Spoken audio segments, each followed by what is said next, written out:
रिया भक्ति पवित्र कहानियां।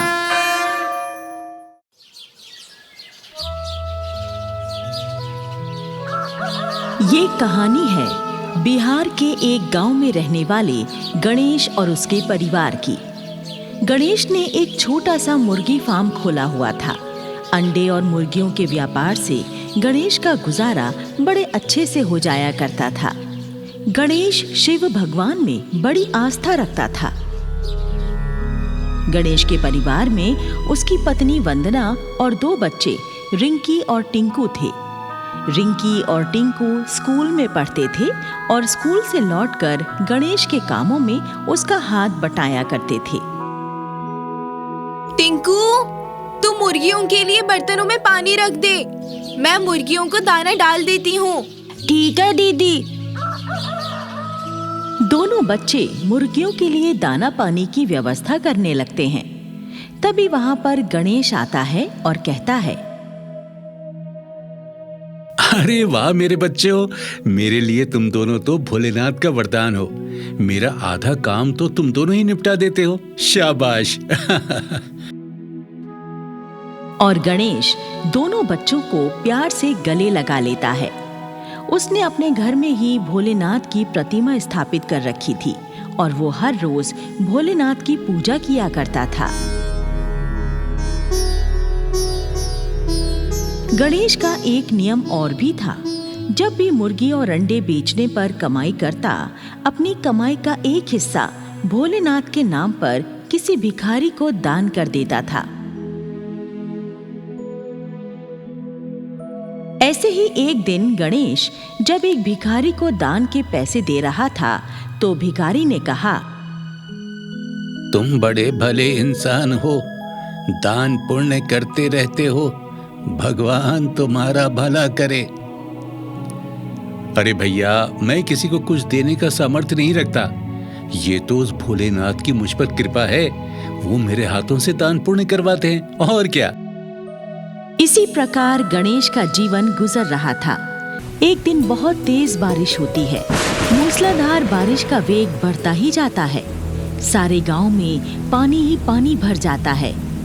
तो गणेश वंदना से कहता है, ओफो वंदना, ये बारिश तो रुकने का नाम ही नहीं ले रही। पूरे गांव में पानी पानी भर गया है। ऐसे में अगर नदी का बांध टूट गया तो गांव में बाढ़ आ जाएगी और पूरा गांव बह जाएगा। हाँ, तो फिर ऐसे संकट में हमें क्या उपाय करना चाहिए? वंदना, गांव के लोग गांव से पलायन करके सुरक्षित जगहों पर जाने लगे हैं। हमें भी बच्चों को लेकर किसी सुरक्षित जगह पर यहाँ से चला जाना चाहिए।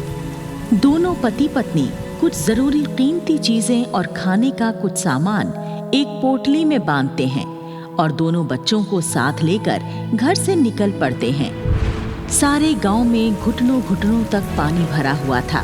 गांव के और लोगों की तरह गणेश और वंदना भी पानी में चलते हुए सुरक्षित स्थान पर जाने लगते हैं कि तभी अचानक पानी का स्तर ऊंचा होने लगता है और पानी के बहाव में तेजी आ जाती है। तो वंदना गणेश से कहती है, सुनो जी, अब ये पानी का स्तर तो और ऊंचा होने लगा है। हाँ वंदना, लगता है नदी का बांध टूट गया है। जिसका डर था वही हुआ, बाढ़ आ गई है। हे भोलेनाथ, हमारी और सभी गांव वालों की रक्षा करना। गणेश और वंदना अपने एक एक बच्चे को अपने कंधों पर बैठाकर पानी में चलने लगते हैं। नीचे बाढ़ का तीव्र बहाव, ऊपर से मूसलाधार बारिश की मार के कारण दोनों को संभल कर चलना भी मुश्किल हो रहा था। गणेश लगातार भोले बाबा से प्रार्थना कर रहा था, हे भोले शंकर, हम सबकी रक्षा करो। हम सबको अपनी कृपा से किसी सुरक्षित स्थान पर पहुंचा दो प्रभु, किसी सुरक्षित स्थान पर पहुंचा दो। तभी वहां पर बचाव दल वालों की मिनी बोट आ जाती है, जिसमें पहले से ही कुछ लोग और बच्चे सवार थे। गणेश बचाव दल टीम से कहता है, साहब जी, हमें भी इस नाव में बैठा लो ना। अरे नहीं नहीं भैया, हमारी बोट में जगह नहीं है। पहले हम इन लोगों को सुरक्षित जगह पर छोड़कर आते हैं, फिर तुमको भी ले जाएंगे। तब तक तुम लोग यहीं पर खड़े रहो। अरे साहब, पानी का स्तर बढ़ता ही जा रहा है। आप हमारे बच्चों को तो नाव में बैठा ही सकते हो ना। आप इन बच्चों को ले जाओ, हमें बाद में ले जाना। अच्छा अच्छा ठीक है, हम इन बच्चों को ले जाते हैं। दोनों बच्चों को बोट में बैठाकर बचाव दल चला जाता है। फिर गणेश वंदना से कहता है, वंदना, वंदना, पानी का बहाव बहुत तेज हो चला है। हम यहाँ खड़े नहीं रह सकते। तुम मेरा हाथ पकड़ लो। हम धीरे धीरे सुरक्षित स्थान तक पहुँचने की कोशिश करेंगे। वंदना गणेश का हाथ पकड़ लेती है और दोनों आगे बढ़ने की कोशिश करने लगते हैं। गणेश लगातार महादेव का नाम भी जप रहा था। तभी जल प्रवाह बहुत तेज हो जाता है और दोनों को अपने साथ बहा कर ले जाता है। दोनों पति पत्नी जान बचाने के लिए हाथ पैर मारने लगते हैं, लेकिन बाढ़ के आगे उनकी हर कोशिश बेकार हो जाती है और दोनों डूबने लगते हैं। तभी एक चमत्कार होता है। वहां एक नाव आ जाती है। उस नाव में स्वयं शंकर जी सवार होते हैं। शंकर जी गणेश और वंदना को पानी से बाहर खींचकर नाव में बैठा लेते हैं। दोनों पति पत्नी भोले शंकर को अपने सामने देखकर उनके आगे नतमस्तक हो जाते हैं। फिर गणेश कहता है, हे भोलेनाथ, आपने मेरी विनती सुन ली और हमें स्वयं आकर बाढ़ में डूबने से बचा लिया। आपका कोटि कोटि धन्यवाद, कोटि कोटि धन्यवाद प्रभु। हमें तो भगवान ने आकर बचा लिया, पर हमारे दोनों बच्चे पता नहीं कहाँ होंगे और किस हाल में होंगे। तुम्हारे बच्चे बिल्कुल सुरक्षित है और ठीक है। वो दोनों अति शीघ्र तुमसे मिल जाएंगे। चलो, मैं तुम्हें तुम्हारे सुरक्षित स्थान तक पहुंचा देता हूं। फिर शंकर जी नाव को लेकर एक सुरक्षित स्थान पर आ जाते हैं और गणेश और वंदना को नाव से उतार देते हैं। फिर गणेश से कहते हैं,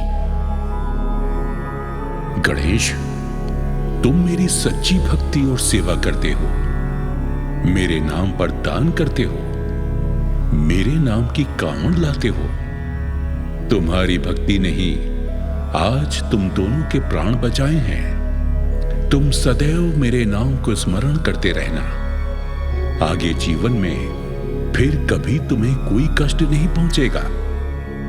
आशीर्वाद देकर भोले बाबा अंतर ध्यान हो जाते हैं और गणेश और वंदना भी वहां से चल पड़ते हैं।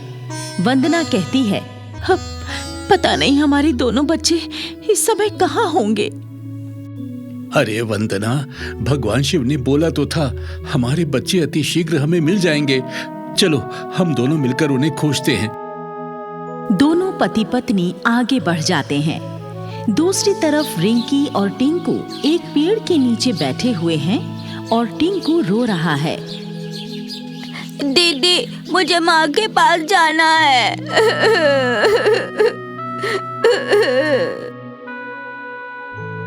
रो मत टिंकू, बचाओ दल वाले हमारे माँ बापू को बहुत जल्दी हमारे पास लेकर आ जाएंगे। तभी गणेश और वंदना दोनों बच्चों को खोजते हुए बच्चों के पास आ जाते हैं। वो रहे मेरे बच्चे, मेरे बच्चे। टिंकू, रिंकी, तुम लोग ठीक तो हो ना? मेरे बच्चे। दोनों बच्चे दौड़कर अपने माँ बाप से लिपट जाते हैं और गणेश भगवान को धन्यवाद देने लगता है। हे शिव शंभू, आप सचमुच भोले और दयालु हैं। आपकी कृपा से हमारी जान भी बच गई और हमें हमारे बच्चे भी मिल गए। आपको कोटि कोटि प्रणाम, कोटि कोटि प्रणाम। ये बिल्कुल सत्य है। संकट के समय अपने भक्तों के प्राण बचाने भगवान जरूर आते हैं, लेकिन ये चमत्कार तभी संभव है जब भगवान के प्रति भक्त की आस्था सच्ची हो।